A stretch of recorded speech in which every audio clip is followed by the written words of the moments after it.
За хэлцэж байгаа асуудалтай холбоотой тодруулж асуух 3 зүйл байна. За төлөөлөгчийн хувьд төр хувийн хвшлийн түншлэлийн асуудлыг бол дэмждэг. За Монгол улсад ч тэр нийслэл Улаанбаатар хотод ч тэр амжилттай хэрэгжиж байгаа төслүүд бол нэрлэвэл олон байна. За салбараар нь аваад үзэх юм бол ихэвчлэн одоо дид бүтэц, эрчим хүч, аялал жуулчлалын энэ чиглэлийн төслүүдийг төр хувийн хвшлийн түншлэлээр амжилттай хэрэгжүүлсэн байгаа. Тэгээ мэдээж амжилттай хэрэгжихэд одоо хүчин зүйлсийн нөлөөлөл бол маш их.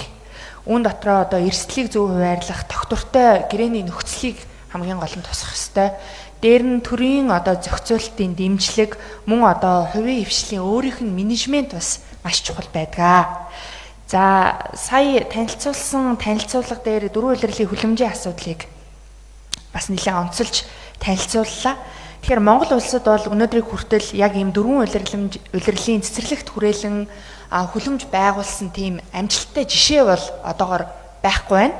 Дэлхийд бол Сингапур, Их Британи, Бразил, Дубай гэх мэт одоо орнуудад бол дэлхийн хамгийн гоё дөрвөн улирлын цэцэрлэгт хүрээлэнгүүд бол байдаг.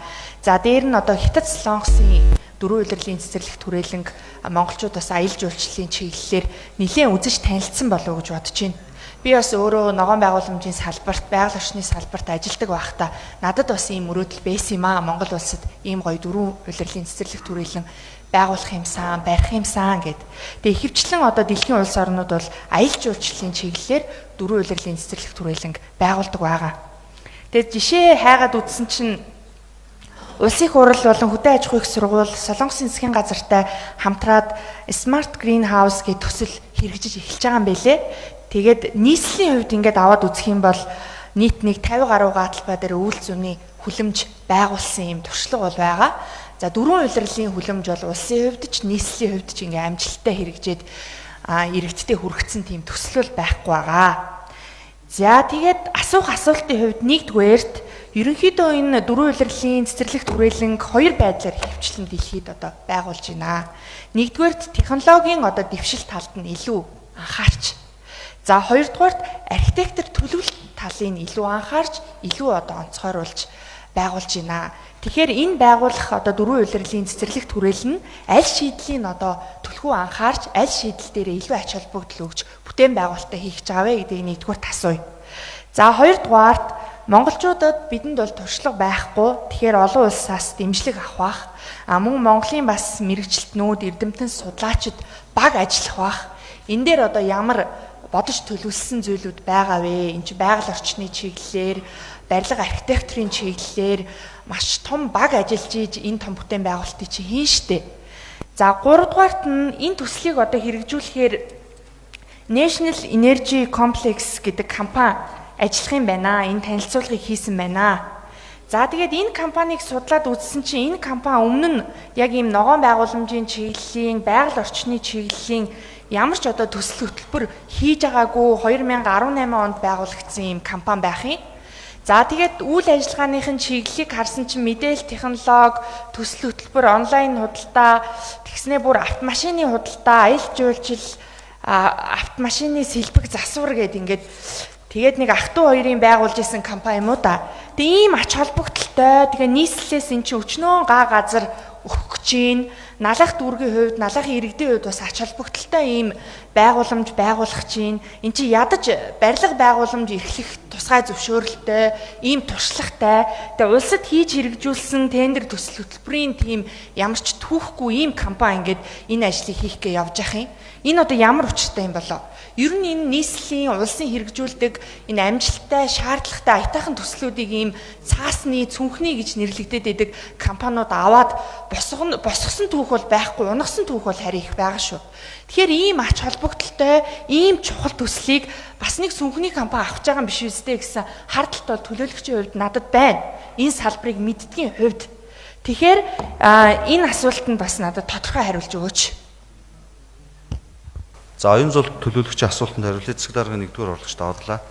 За өнөөдөр танилцуулагдж байгаа энэ дөрвөн төсөл бол хуулийнхаа дагуу төрийн түншлэлийн хуулийн дагуу хувийн аж ахуйн нэгжүүдээс одоо хэрэгжүүлэх гэсэн санал дээр маягтын дагуу үнэлгээ хийгээд оруулж ирж байгаа. Дөрвөн үе шаттай хуулийн болон засгийн газрын тогтоолын дагуу дөрвөн үе шаттай процесс явна.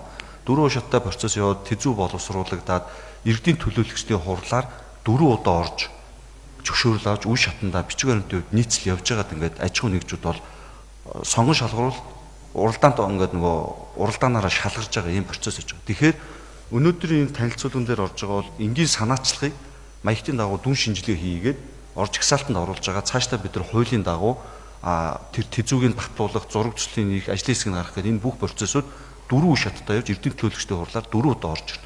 Тэгэхээр энэ дээр зөвшөөрөлгүй компани, цүнхний компани шалгарч тэр 4 удаагийн процессыг давж гарч ирэх боломжгүй хуулийнхаа дагуу тендерээс илүү нарийн процесстой шалгаруулалт ажлын хэсэг гарч явж байгаа. За энэ бол ингээд санаачлагууд байгаа. Санаачлагууд ягаад тэзүү үгдээд нээлттэй уралдаан зарлагдана. Уралдаан 2 үе шаттай.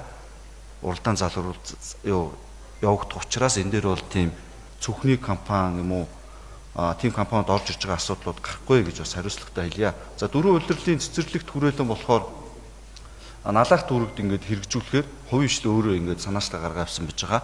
Тэзүү боловсруулагдаад ажлын хэсэг дээр юм хаар бусад компаниуд орж ирж өрсөлдөх хуулийн хэмжээнд ийм боломжтой байж байгаа. За баярлалаа. За миний асуултанд дутуу хариулаад ах юм. За энэ эрдэмтэн судлаачдын багийн одоо мэрэгжлийн багийн ажиллаж байгаа тийм судалгаа мэдээлэл байна уу? За дээр нь энэ цагаан дээр хараар биднэрт ирсэн энэ танилцуулган дээр төсөл хэрэгжүүлэгч National Energy Complex хязгаарлагдмал хувьцаат компани гүйцэтгэх захирал Нямбаяр гэдээ ингэ бичсэн байгаа байхгүй юу? Дээр нь та бүхэн бүгдөө зөвөр утсан дээрээ энэ төслийг ямар компани хэрэгжүүлэх вэ ч юм уу энэ компанийг хийгээд үзэнгүүт одоо энэ төслийг хэрэгжүүлэх хэрэгжүүлэхээр гарын үсэг зурсан хамтын ажиллагааны гэрээ хийсэн гэд маш олон мэдээллүүд явж штэ. Тэгээ ийм ач холбогдолтой, ийм том, ийм чухал, ийм шаардлагатай төслөө бид нэр одоо чадамжтай, чадвартай, туршлагатай, хариуцлагатай компаниар хийж хэрэгжүүлж төслийн танилцуулгыг ч гэсэн тэгж хийх ёстой штэ. Тэгэхээр энийг би одоо энэ нийслэлийн бизнес инновацийн газрын удирдлага бас тайлбар хийгээч гэж хүсэж байна. За, оюун зул төлөөлөгчийн асуултанд хариулъя. Эцэг дараа нэгдүгээр уралдаж давдлаа. За, төслийн нэгдүгээр төсөл болох дөрвөн улирлын Улаанбаатар хотын дөрвөн улирлын цэцэрлэгт хүрээлэн төсөл байж байгаа. За, энийг бол National Energy Complex HG-ийн захирлаар ажиллаж байгаа компани бол санал оруулсан.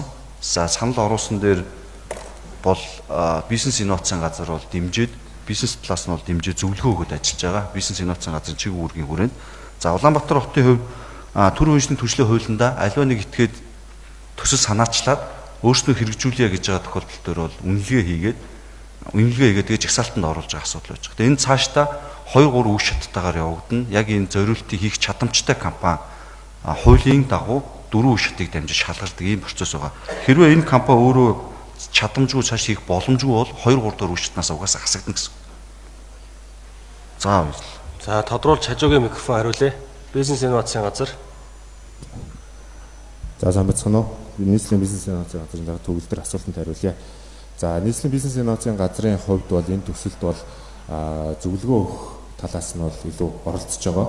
За бид нэр төсөл 1-р сард бид нэр гишүүнчлэлийн гэрээ байгуулснаас хойш за түрүүн төлөөлөгч яг хэлсэн Сингапур улсын өвлийн цэцэрлэгт хүрээлэнгийн зураг төслийг хийсэн UK Working Star гэдэг Английн компанитай бас 2 удаагийн уулзалтыг бас хийсэн. За төслийн багийн хувьд бол илүү шинжлэх ухааны технологийн их сургуулийн багш эрдэмтдээр бүрдсэн баг юм байлээ. За төсөл санаачлагч Нямбаяр маань өөрөө эрчим хүчний мэрэгчлэлтэй энэгээрээ бас үйл ажиллагаа явуулж ирсэн ийм туршлагатай хүн юм байлээ.